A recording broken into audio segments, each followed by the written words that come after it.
every once in a while, you go along, it's like, okay, normal person, and boom, God, where'd that guy come from, or that woman?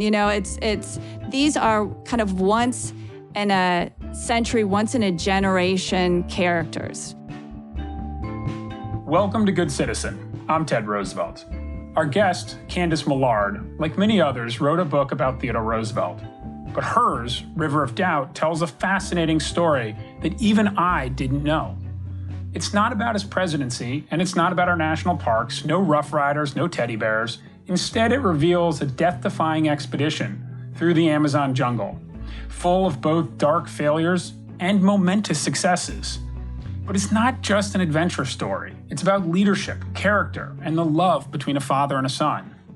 Candice's books, The Hero of the Empire and Destiny of the Republic, take us on adventures. But over the course of the journey, they also reveal the values and convictions of some of the world's greatest figures. In this interview, Candice and I talk about historic leaders whose courage and contagious confidence often inspire others. We touch on what she has learned about leadership, what qualities and characteristics our country could use more of today. We also talk about why she hasn't written about female leaders. The answer may surprise you. I hope you enjoy this conversation. I know I did.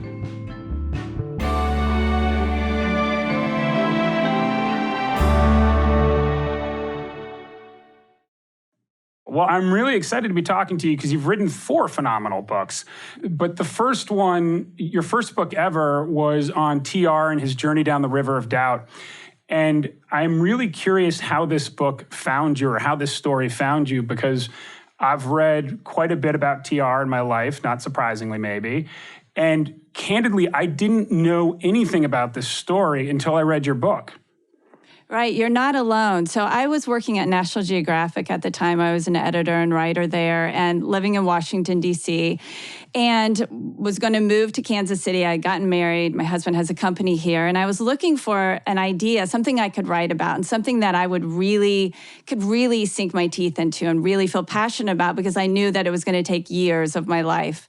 And I was having lunch, actually, with a friend of mine who wrote a book called 1912. James Chase was his name.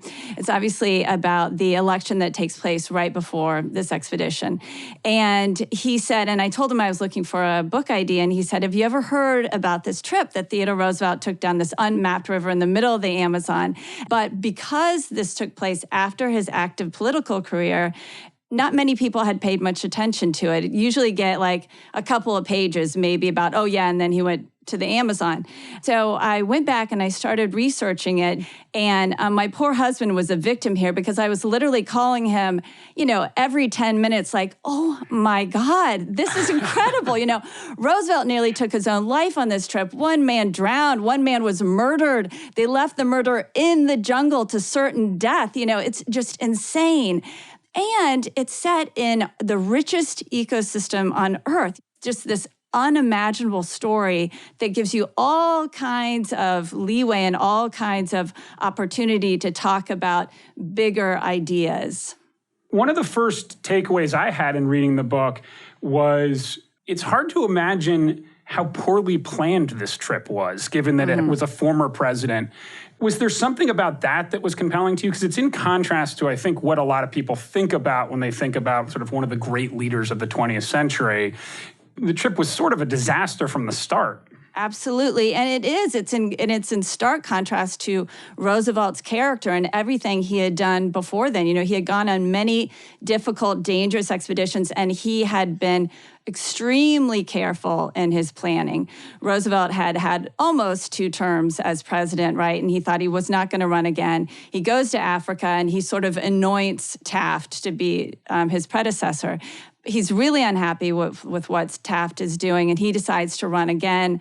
He did what was, predictable to everybody. He split the Republican vote. He put a Democrat, Woodrow Wilson, in the White House for the first time in 16 years, and he was shocked. This was Theodore Roosevelt. He doesn't lose, right? He is beloved. I mean, he got more votes than Taft, even as a Progressive Party candidate. So he had always had depression, and the way he would fight that was to throw throw himself into these very difficult, very dangerous expeditions. So he had done that again and again and again throughout his life. So this time, though, he's unhappy. And so he says he gets this opportunity to go to South America just on a speaking tour, right? And he thinks, while I'm there, I'm a naturalist, I'm going to do some collecting. So I'm going to let somebody else take care of all the planning this time, which is a terrible idea. What do you think TR was looking for on these journeys, or maybe just sticking with the River of Doubt? Well, again, so if we go back in his life, each time he's throwing himself into these difficult, dangerous expeditions to prove something to everybody else, but mostly to prove something to himself. I mean, he went to South America thinking he was going to go on a collecting trip like he had in Africa. And it wasn't until he got there and the foreign minister of Brazil tells him, hey, yeah, you could do that. It's actually not that interesting, but if that's what you want to do, or we have just discovered the headwaters of this river. We have no idea where it goes. Which would you rather do? And again, this is Theodore Roosevelt. So of course, that's what he's going to do, even though he knows very well that they are not at all prepared for anything like that. Was there something that he needed to prove to himself at this point? I mean, this man's been president of the United States twice. His history is unbelievable. This isn't the first time, as you referenced, that he's explored remote places in the world, but he has just suffered what is a devastating loss in the 1912 Progressive, as the head of the Progressive Party. And this is hard to get into the head of somebody who's been dead for 100 years, but because you've spent so much time in this space, I wonder if you had any insights in terms of what is the emotional thing that he's looking to get to in doing this that drove him? To him, this was just irresistible. Again, this is the headwaters of a river. It's not on any map. It's not on any map. Nobody knows where, and you don't know what's going to be around each bend, right? Again, this completely plays into his character. There's no way he was going to resist something like that. At the end of the day, it imperiled his life to go do this journey. And there's great scientific reason to do it. I can see the adventure in it. I mean, how old is he on this trip? I mean, he's 60? He's 54 when 54. They leave. He turns 55 on the trip, and he dies at 60. I mean, yeah. I'm 55 right now. That seems awfully young. and it was obviously because of this trip. He never fully recovered.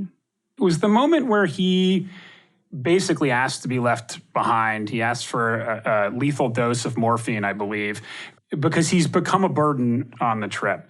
You've talked in the past about this idea of leaders at moments of vulnerability or extreme stress and seeing their character come to light a little bit.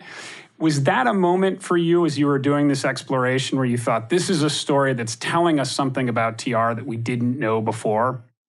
Yes, often when we are talking about somebody like Theodore Roosevelt, or I also wrote a book about Winston Churchill, any of these larger-than-life characters, right, who seem almost mythical to us. They don't seem kind of real. But to me, I do think that you see somebody's character much more clearly when they're struggling. And that's when we can connect to them, because not many of us have led nations or armies or gotten entire nations through a war or through, a Great Depression or something. But we've all felt loss. We've all felt failure. And these people, again, they are human beings, and they too have those same emotions. So we can kind of understand them better, and we can see them for who they are. I wrote a book about James Garfield, our second president to be assassinated. And he called it the bed of the sea. He said, when someone's in a situation like this where they're struggling, everything is stripped away and you can see them for who they are. And that's, I think, absolutely what happened with Theodore Roosevelt. It's really interesting, everybody thinks about him as this kind of crazy cowboy and this hunter and things. But again, he's 54 years old at this point, just turned 55. He's a more thoughtful person. He's still just as vigorous and ambitious, but he's more thoughtful. He was incredibly kind to the camaradas, the Brazilian porters and paddlers, incredibly respectful to Rondon, who's Brazilian co-commander. At one point, they only had one chair, and he refused to take it because Rondon didn't also have a chair. his son Kermit and George Cherry, the American ornithologist, had to watch him all the time because he was constantly giving his food away. So he had actually brought with him this lethal dose of morphine. And he had brought it on every expedition he had gone on because he said he never wanted to endanger the lives of the other men in an expedition if he was too ill to go on. And that's what happened here. So they're on this river. It's just packed with rapids. It's incredibly dangerous. They've lost canoe after canoe. They're in these hauled out tree trunks, right? They're starving. They can't find food. They're losing food. And at one point they get to these falls, and Rondon, who's spent much of his life in the Amazon, said, there's no way we can get over them with these canoes. We're gonna have to strike out into the jungle, every man for himself. Roosevelt at that point was so ill, he couldn't even sit up. And he knows all these men will try to carry him through the jungle. And so he calls George Cherry, the ornithologist, and Kermit, his son, into his tent. And he said, you go on, I'm gonna stay here. And they understood what that meant. I mean, it's such a touching moment that it does bring up one more question, because I saw you reference it in an interview before, that some of the challenges, the health challenges your daughter was having, helped you see the Kermit-Roosevelt relationship on the River of Doubt a little bit differently. And I don't know if you'd be willing to speak to that. Yeah, I would. So I actually was pregnant with her when I was finishing the book. I had to go in for a sonogram, and they found the tumor. Like, they saw the tumor in the baby. It was the size of an egg. And so I had to have her that day. When I finally, because I had to have an emergency C-section, when they finally let me go, I'm sitting in her hospital room, and she's connected to all these wires, these blinking lights and things. And I'm trying to go through these proofs of this book that I've spent years on. This is my first book, too, my first opportunity. And all of a sudden, I saw it so differently. I saw the story so differently. I'd always looked at it as the story of adventure, the story of natural history, these great men going into the Amazon and surviving somehow. And then I suddenly realized, this is a father and son story.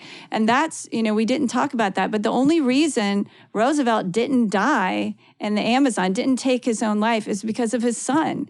He realized the best way to save his son was to let his son save him. And all the men respected Kermit. He had been the first one in to, get out the canoes out of the river, to lead them. They trusted him and respected him. And when he said, we're moving forward and I'm taking you with me, Roosevelt realized, okay, that's the best way to get him out alive, is let him take me with him. I can picture that moment. It was just this complete change in my understanding of what Roosevelt was going through on the banks of the River of Doubt. And I never could have seen it that way had I not been sort of watching my own child struggle to survive. I mean, there's something just unbelievably poetic about this idea of sacrificing yourself and then having to not sacrifice yourself to save everybody. And so I really appreciate you sharing that story with us. And you mentioned Winston Churchill. What is it about these two men? Because they're very similar in personality. They both have quintessential leadership qualities. And in particular, I guess, confidence in knowing the direction in which things should go. That confidence can be inspiring, and it can bring a country together, but at the same time, it can be reckless. The two stories you wrote about, Churchill and Roosevelt, both highlight moments of some recklessness. Is there something about that relationship between confidence and recklessness that attracted you to these stories? I think that they were personally reckless. I mean, certainly, and I completely agree with you. I think Winston Churchill and Theodore Roosevelt were very similar, willing to take any risk, right, to succeed, to gain power, right, and they think to help others, right, but they're not going to risk other people's lives, and that's what was going on here with Roosevelt. But I also think, to me, what's really striking about their leadership quality is that, yes, they're very confident, and they make a decision quickly, and they're very, very confident about it. And that is actually reassuring, usually, to the people following them, right? Winston Churchill, when I wrote about him, he was 24 years old. He's in South Africa. He's on this armored train. He's the only civilian. He's the youngest by far. They're attacked, and he takes over. And not only does he take over and start giving orders, everybody listens to him, and they do what he said. But both Roosevelt and Churchill, it's not just their own confidence, their own courage, but it's contagious. Other people then feel, okay, he believes in me. He thinks that I can do this. So now I think that I can do that. And obviously, both men did that, not just for the people, not just for their family, the people in their expeditions, but for their entire countries, and sometimes the Western world, right? And so it was this unbelievable contagion of confidence, of courage that really makes things happen. And I think that's absolutely true of Theodore Roosevelt. Talk to me about why Garfield how does he hit your radar screen and become somebody that you want to focus on?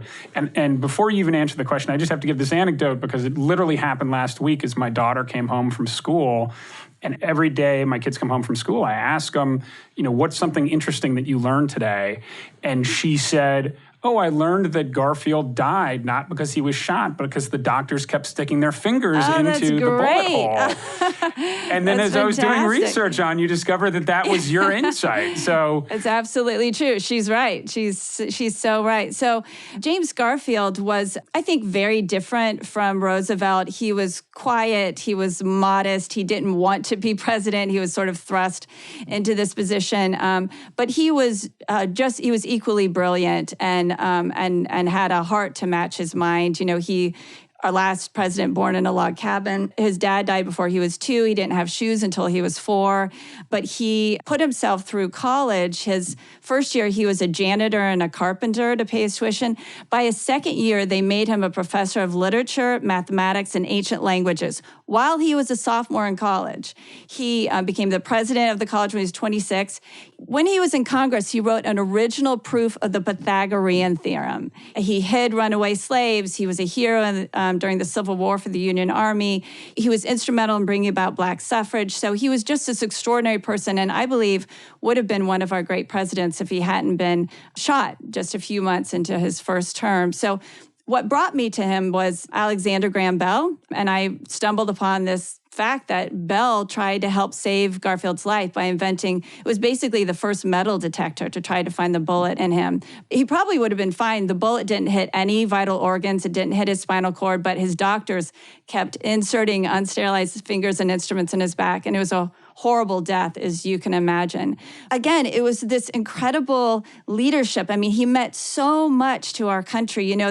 So Lincoln had been assassinated 16 years earlier, and that obviously had deeply divided our country. But Garfield's assassination brought the country back together in a lot of ways because everybody thought, this is our president, North and South. And he was the president of, pioneers and immigrants. He was the president of freed slaves and former slave owners. So this was a shared sorrow, a shared tragedy. Again, very different personality from Roosevelt, but the same kind of magnetic leadership. Yeah, I think the tie that binds at least your first 3 books, and actually probably all 4 of your books, but we'll get to the 4th in a moment, is that they're all relatively untold stories. I know Winston and the Boer Wars, maybe a little bit more told, but you really bring it to life in an amazing way. Is that the sort of key ingredient? Here's this sort of very interesting person, and there's a component of their story that you don't think has been told, which is certainly enough to write a book. Are there characteristics, qualities that you're looking for in these subjects? Well, it's absolutely that, for sure. I always say, I don't write the cradle to grave biography. I find a moment in this person's life or a couple of people's life, a shared moment that I think is very illuminating about that person's character, but also about that moment in time, right? It has to kind of fit on a larger canvas. It takes me 6 years to work on these. So I can really, I go to where these stories played out. I do a ton of research. I don't start writing until the final year. So it's years of research and then figuring out how I'm going to tell the story, right? So I spend an entire year, you should tell your daughter, outline, when she starts writing, because you have to understand how you're going to tell the story before you get into all the, things like pacing and word choice and rhythm, all those things that you hope will make it enjoyable to read. But if you outline, you can also have things like foreshadowing and cliffhangers and all of that. And you're not playing with the story at all. I mean, if you see my books, I have a huge notes section, so you can see exactly where I got everything, right? As I love it when people say, oh, this read like a novel. I love that. I want it to, but I want them to know that it's completely factual. But also, in order to do that, I have to have a wealth of primary source material, just like drowning in letters and diaries and newspaper accounts. And I've been very fortunate, and it's not something that has been a criteria, but I've just kind of lucked into the fact that each of the people I've written about are incredible writers. So Theodore Roosevelt was just an incredibly beautiful, prolific writer, and that's just a gift to me because I can just quote from him all day long and it makes me look good. As I think about the books that you've written and where you've found various interest points, are there people that you see today that you think are leaders of the caliber that we had previously that maybe sort of have these characteristics that are compelling and appreciate and gravitate to? Well, not really. And that's not to say that they don't exist. I mean, for one, I live in the past, except for my own family and friends. I live in the past, right? And so I have never and will never write about a living politician or character.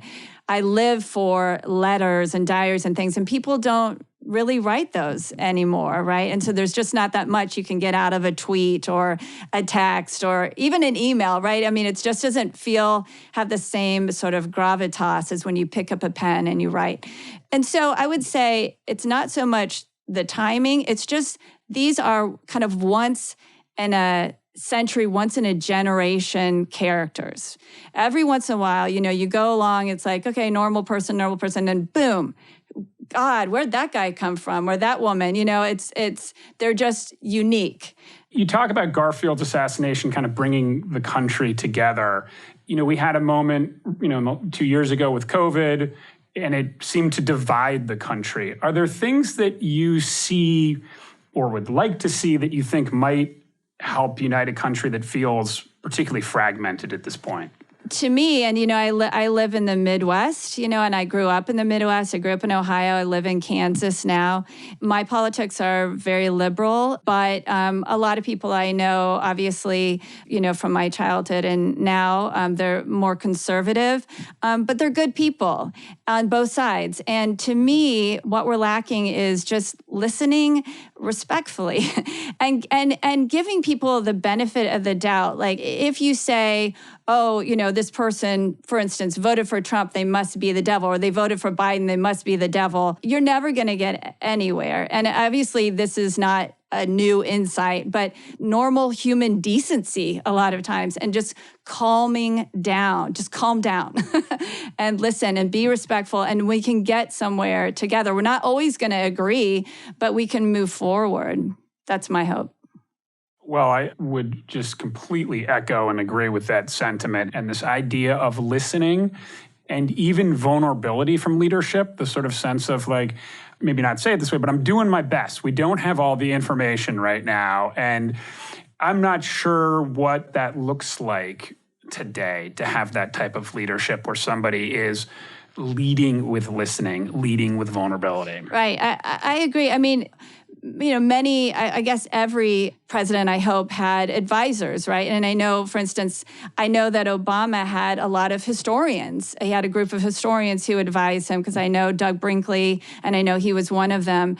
And to me, that's so smart because, again, as we all know, we're doomed to repeat history if we don't know it. And that's the greatest value of history, understanding it. And so if you think, oh, I already know everything I need to know, or there's nothing, it's so foolish. So in that way, I think educating yourself, listening to all sides you can, and then having a plan, that's the kind of leader I think we need. And I know that's the kind of leader that Roosevelt was, because he was constantly educating himself, constantly. Not only did he write dozens of books, he read every day. He read just kind of mind-bendingly huge numbers of books.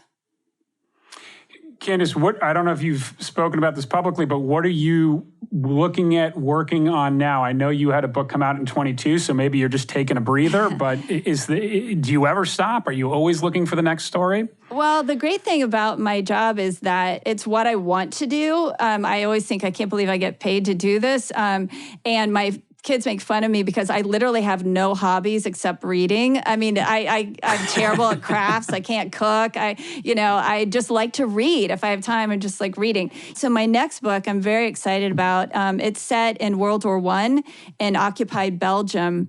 And it's the two main characters are women this time, which I've been trying to do forever. But the hard thing about writing narrative nonfiction about a woman is that other people weren't writing about what they were doing. I mean, women have done extraordinary things, obviously, throughout history, but other people weren't writing about them. But anyway, this is about mainly these two women, a British nurse and a French school teacher, but also there's a Belgian architect, a priest, a miner, brother and sister, prince and princess. And this kind of loose network comes together to hide Allied soldiers and help them escape through the border with the Netherlands, until they're all betrayed and rounded up by the Germans. That's so exciting. I also just want to, put a pin or flag that point you made about the lack of primary sources on historical women.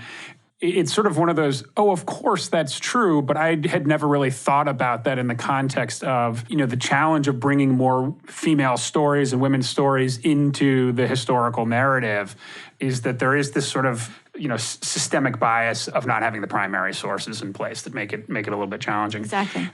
We ask everybody on this podcast 2 questions, and one of them is what people, our listeners, can do to sort of make the world a better place or make their lives a little bit better. And yours might be read a book. I don't want to steal your thunder if that's what it is, but I'd be curious, as given your subject matter expertise and having written about these really prominent leaders, what you might advise our listeners to do. Well, it probably sounds cliched, but to me, it's kindness, actually. And that's what I've seen again and again. And that's kind of goes back to what we were talking about listening to people, about being respectful to people. My son he's 15. He just got his Eagle Scout. He's very excited about it. And it was interesting. He had to write kind of a reflective essay. And he was talking about what he wanted to do with his life and what he had kind of learned this far in his life.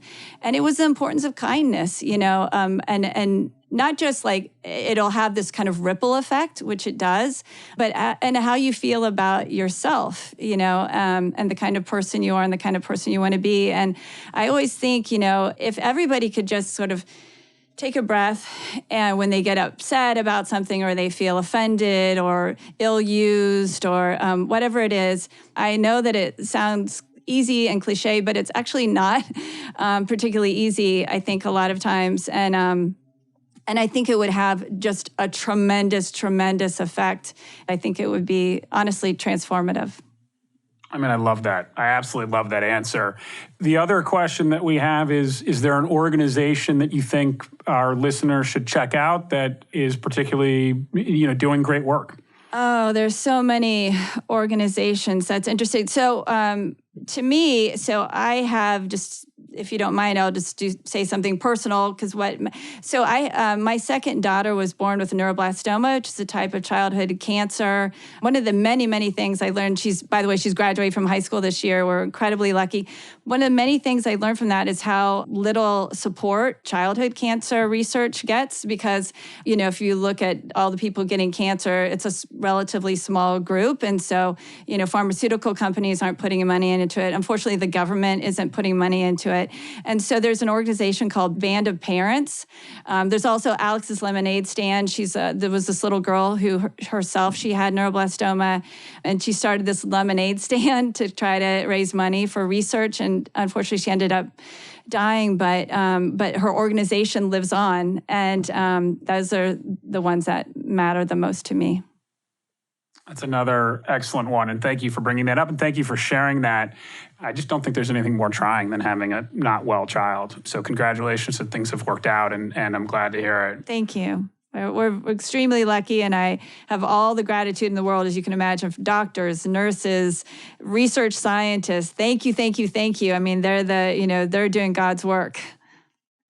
Candice, thank you so much for doing this. It was a great conversation. I'm excited for your next book, really genuinely. My pleasure. Thanks so much. It was a pleasure meeting you.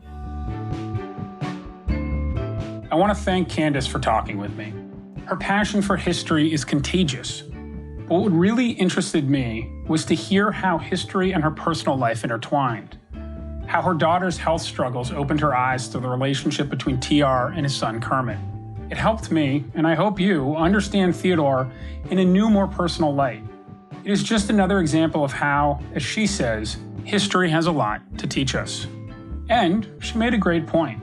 Make a conscious effort to pause, listen, and more importantly, be kind. I know I can benefit from that advice. And if you haven't read River of Doubt, get yourself a copy. Thanks for listening. Be sure to follow Good Citizen on your favorite podcast app to hear more inspirational conversations like this one. Good Citizen is produced by the Theodore Roosevelt Presidential Library's Content Studio in collaboration with the Future of Storytelling and Charts and Leisure. You can learn more about TR's upcoming presidential library at trlibrary.com.